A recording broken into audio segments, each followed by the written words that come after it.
But somewhere underneath, a silent domino effect begins. Because the structure that organizes experience runs on coherence. And when enough pieces no longer fit, the system can't stabilize itself.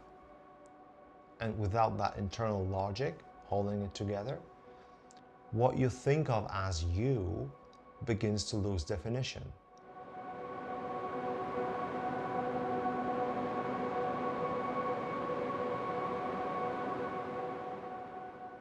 If you've been involved in spiritual seeking for years now, looking for awakening, liberation, enlightenment, the ultimate state, there's this notion that probably came up a few times at least, it's that you think that you have to make it before you die. That's your time window. And within that, you're pressing on singular events, something that's gonna happen at one time and project its influence into future events. And what if in reality, you don't even get to see what's happening? What if the change is subtle, but at the same time total? It's like an invisible earthquake. Because sometimes things don't change all at once. They start to crumble quietly, almost politely. A few cracks appear, nothing dramatic, but if you look closely, something fundamental is giving way. That's how the end of seeking begins. Not with a revelation or an explosion of insight, but in this case, through a series of simple meetings, conversations that fracture the old architecture of how you look for meaning, for safety, or self. And each meeting doesn't fix anything. It's more like it removes a tiny piece of that scaffolding. And at first, it feels subtle, but somewhere underneath, a silent domino effect begins. Because the structure that organizes experience runs on coherence.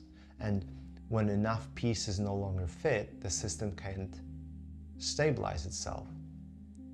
And without that internal logic holding it together, what you think of as you begins to lose definition. It's what I call a cognitive meltdown. Not an emotional breakdown.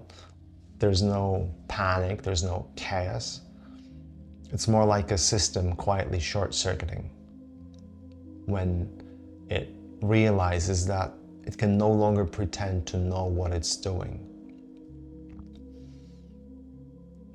And gradually the center of experience, the one who's been trying to fix, improve, or find, just stops rebooting.